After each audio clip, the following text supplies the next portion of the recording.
Now. On 105.9 FM and streaming worldwide on the WMAL app. O'Connor and Company. It's 7:07. It's O'Connor and Company. You've tuned into a very lively Thursday morning in your nation's capital, the 11th day of July. That's right. Patrice, Onwuka.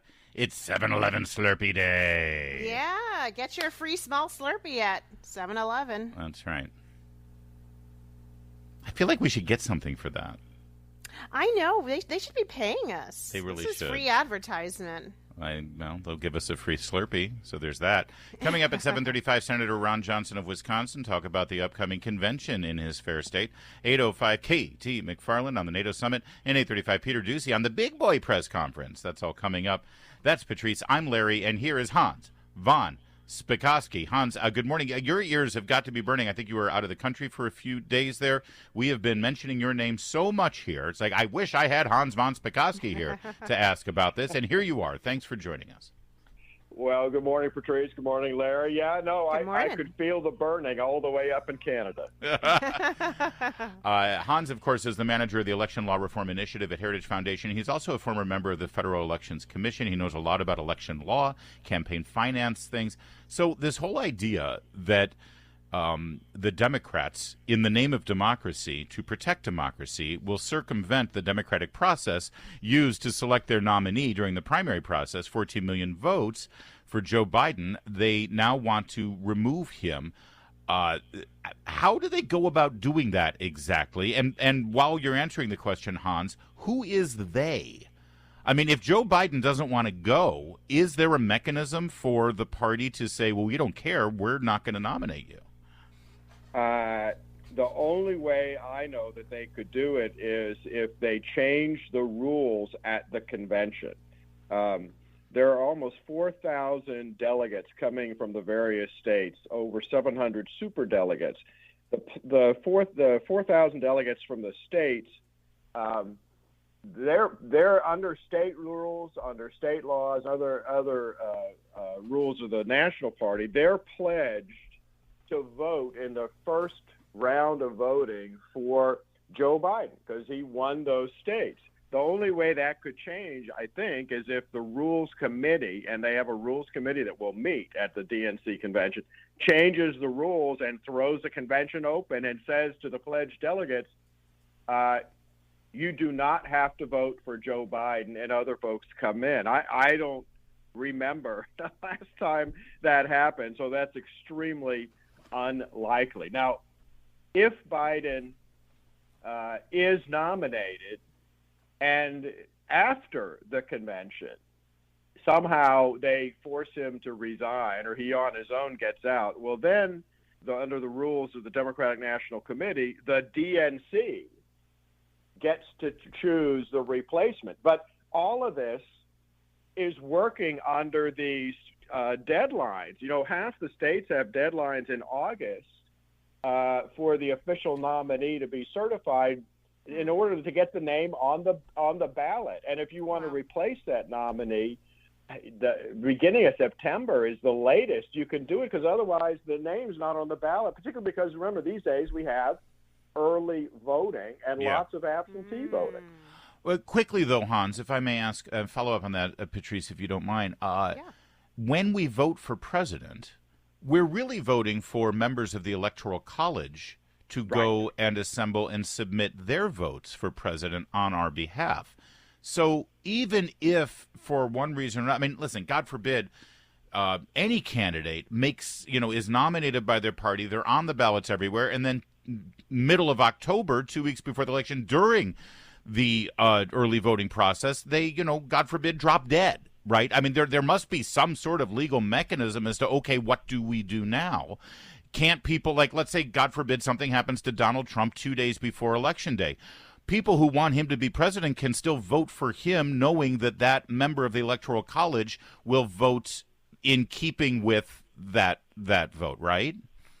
Yeah, and then what would happen is, let's assume the Electoral College vote comes out for Donald Trump, even though he just died, then the vice president who just got elected with him would succeed and become president. Okay.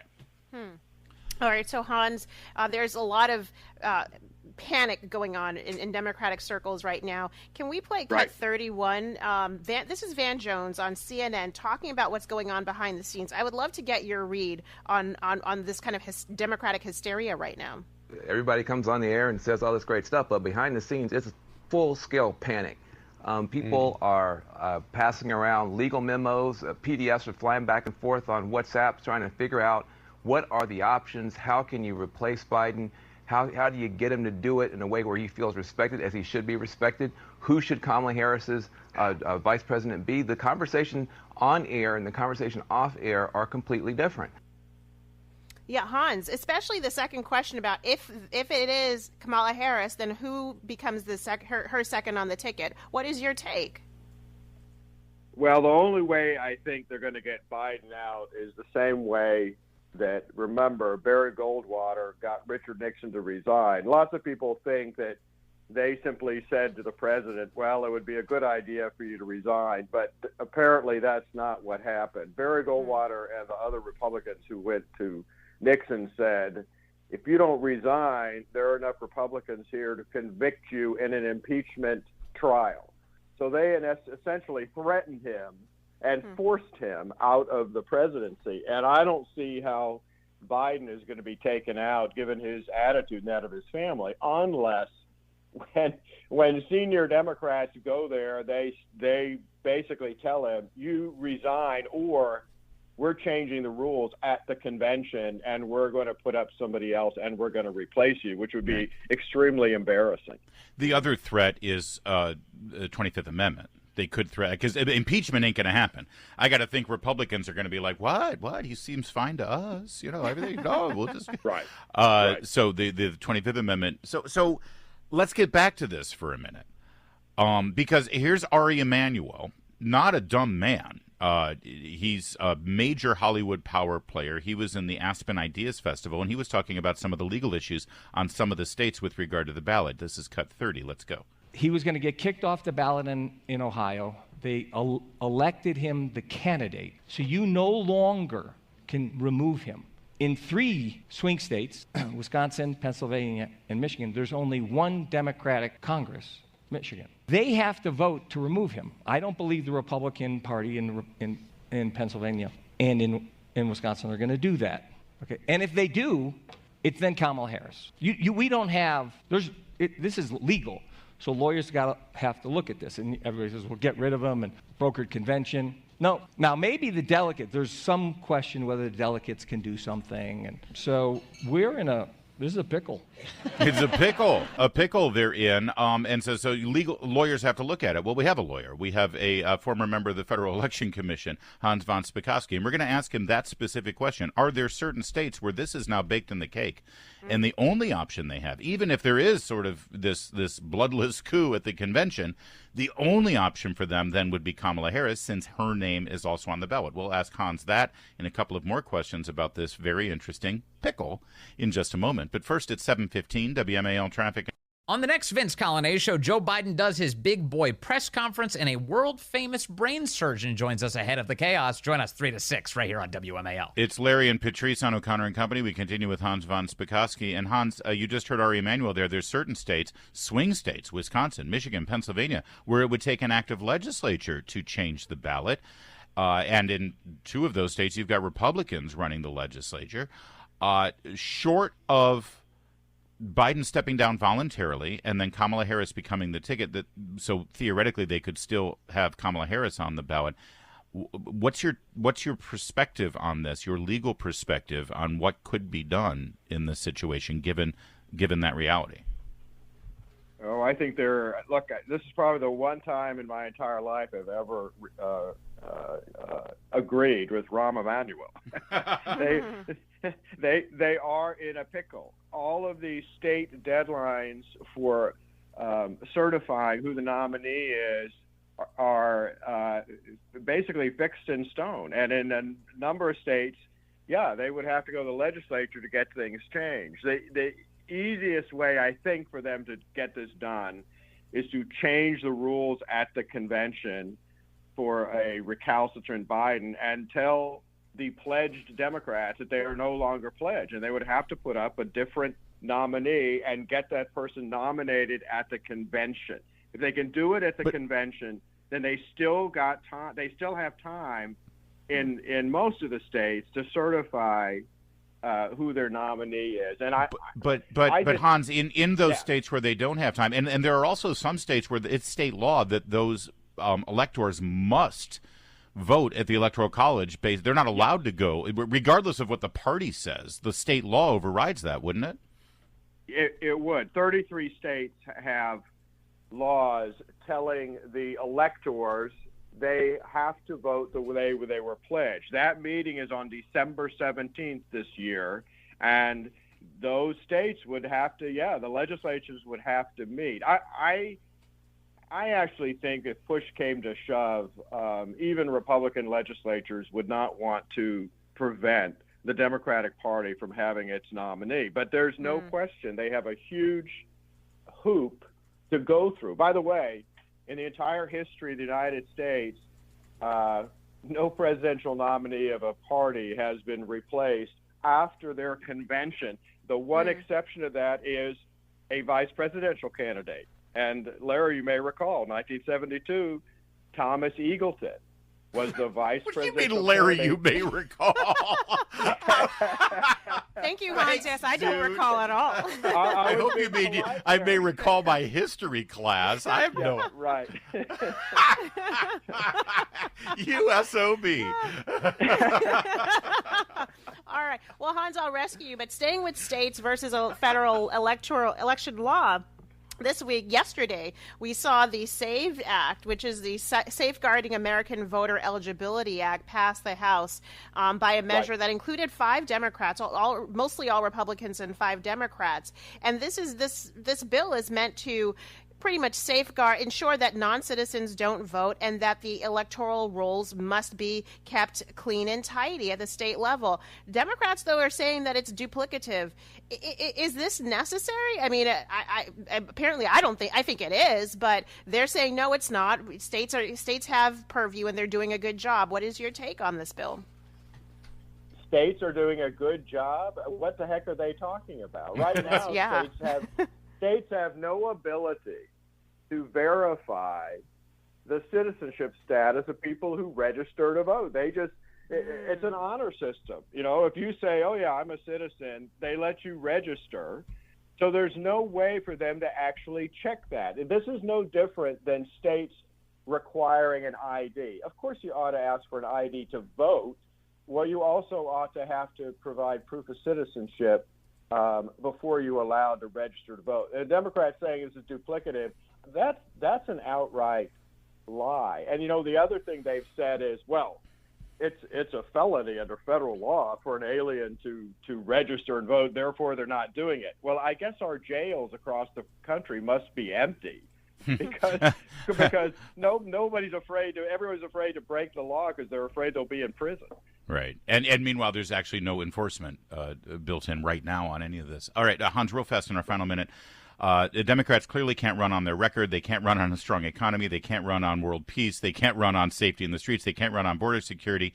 And now they can't run on, basic competence of their candidate. So here's what they've got. They've got fear and they've got lies. And now they've got what appears to be demonization and slander. Here's Kamala Harris yesterday. Trump's advisors have created a 900-page blueprint they're calling Project 2025. Detailing everything else they plan to do in a second term. Yeah, and here's the presumptive running mate for Kamala Harris, should she get the nomination, Joy Reid, saying something even worse. Listen. He's not Donald Trump, right? Yeah.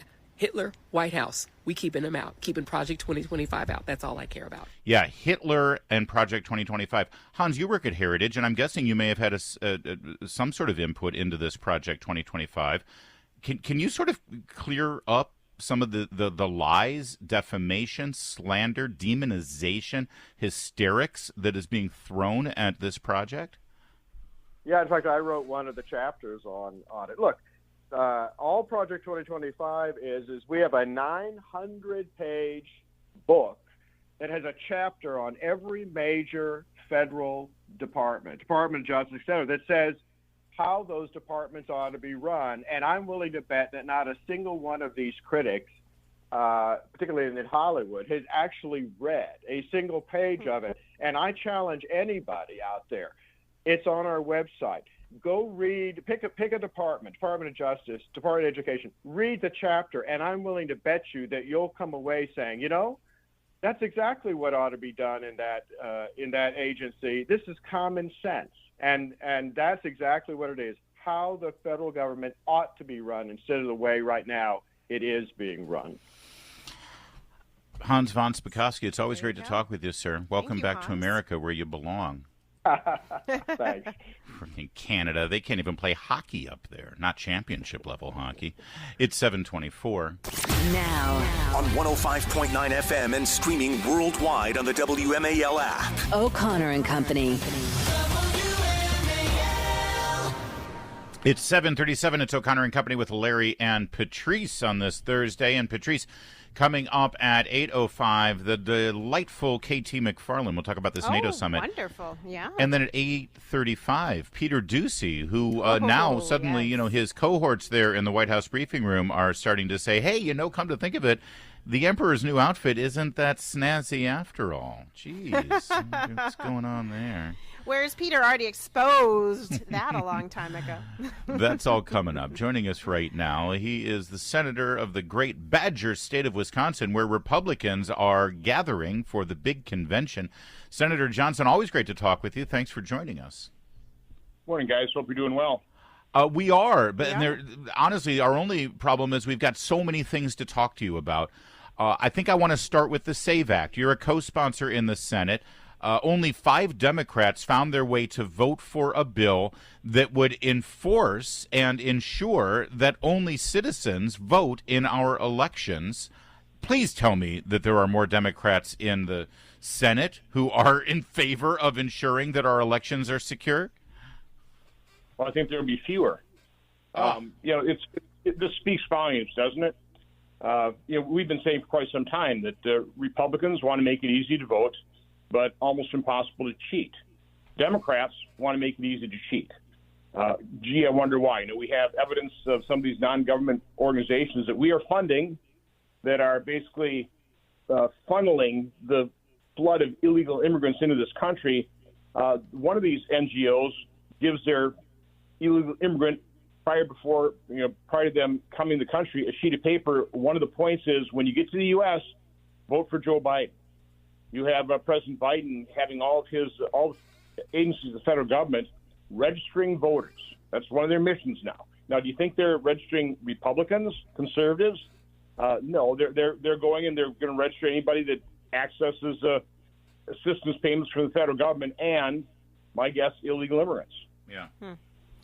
Senator Johnson, it's shifting gears just a little bit, but today's going to be a big day for President Biden. I guess another opportunity for him to show that he is up to the task of being president on the world stage.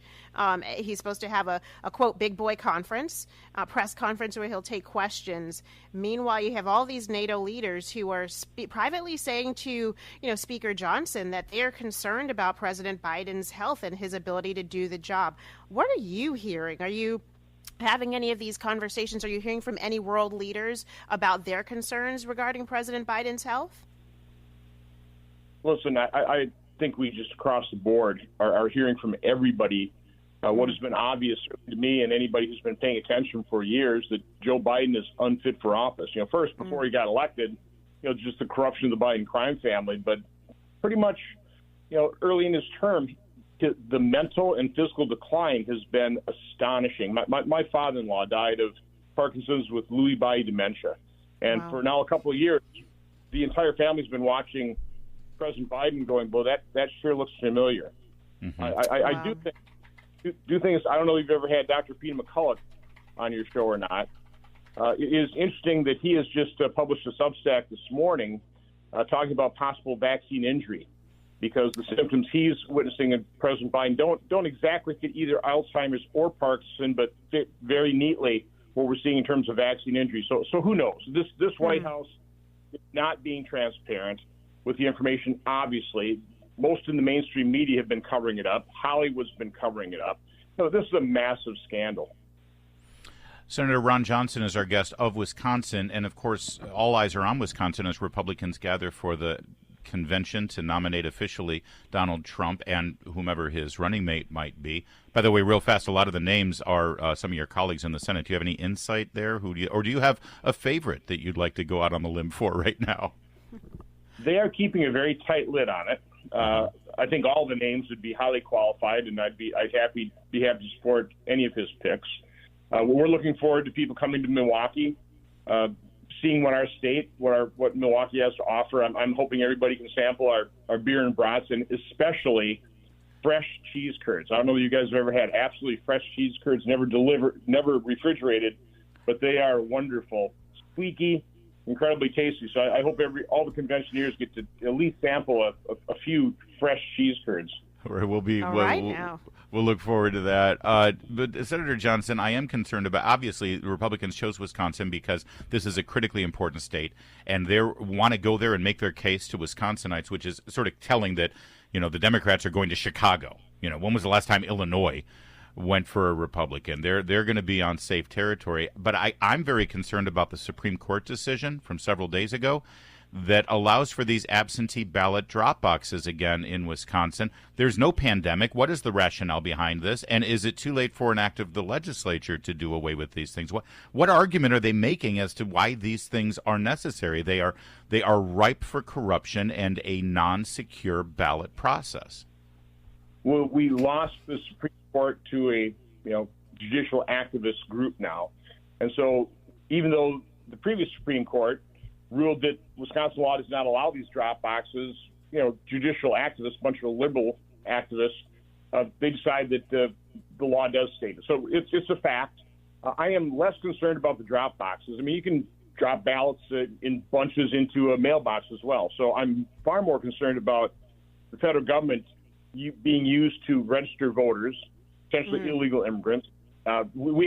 It's a mess of a voter roll in Wisconsin. We have over, 7.5 million people on our voter rolls, only 3.5 million eligible to vote. And the governor will not sign legislation that the legislature passes to clean this up, to institute controls. So that's our problem. Is we've got a Democrat governor that simply refuses to sign legislation that will provide everybody confidence that no matter who wins, it's a legitimate result. And that should be the goal.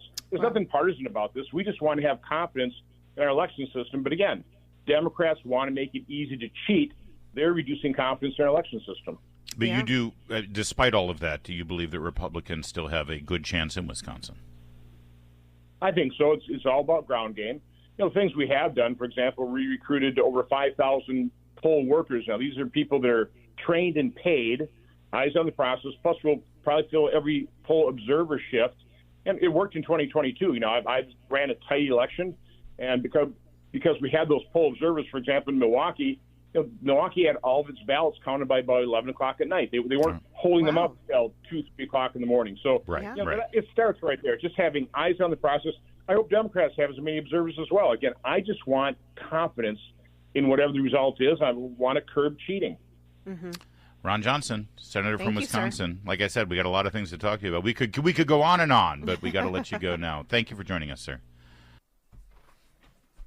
Oh, love is in the air amongst the Marxist elites, Patrice Onwuka, as we have learned that a former Hillary Clinton vice chair of the 2016 presidential campaign, former deputy to Hillary Clinton at the Secretary of at the State Department, and all around best gal to Hillary Clinton, Huma Abedin, or as Chris Plant calls her, Huma. Huma Mahmoud Ahmadine is now engaged for her second marriage to one Alex Soros. Whoa, that last name sounds familiar. Billionaire son and heir to the George Soros fortune and, of course, to the George Soros maniacal Machiavellian political network. Talk about a match made in Hades. Yeah, from a policy standpoint, absolutely. She's it's interesting. We've got a cougar cub situation here. Ooh. She is 47 years old, young. That's old, man. 47. Well, but he is 38 years old. Mm-hmm. So there's a little bit of an age gap there. And she is definitely a cougar rocking the cub cradle. Maybe now listen, her ex-husband was, I think it was about the same age difference, but he was older. So maybe she figured, I'm tired of the old lecherous men. I'm going to try the young cubs instead. Yeah, I'm sure that she's attracted to his youth and not his bank account and his connections and his ability to move mountains and buy politicians. This is basically the marriage of the George Soros network and fortune with the Clinton Foundation and Clinton Global Initiative. I mean, this is terrifying, actually.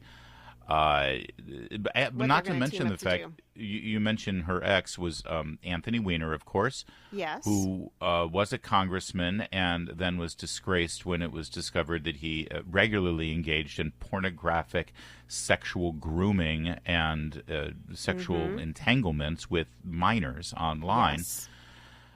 And she, by the way, should be in jail because she aided and abetted the illegal trafficking of classified state secrets, then engaged in the cover-up of said crime.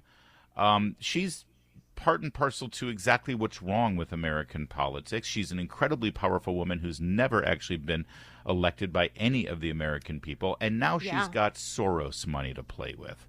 And the happiest person is Hillary Clinton in all of this. Well, it's just interesting to see Huma shuffle in and out of the government and private entities and have a very close and cozy relationship where she's able to shape public policy from the privacy of the private sector and consulting roles that pay handsomely, by the way, which is nothing wrong with consulting, but there is something wrong when all of her shaping of policy is done in the dark rather than in the light, because then we as American people, we are the ones who are we suffer the repercussions. By the way, real fast, you know who officiated the wedding between Huma Abedin and Anthony Weiner, right? Then Congressman Weiner. Who? That was former President Bill Clinton. He was the officiate. He married the two of them together. I wonder if Hillary will do the honors at this marriage. Do you think? There are a lot of jokes right there. I feel like our listeners can hit us up on X with some jokes about Bill Clinton marrying Anthony Weiner to Huma. I mean, there are a lot of jokes right there. Yeah. I'm not crass enough to make them really ugly imagery that makes me want to wash my eyes out with bleach. It's 7:54.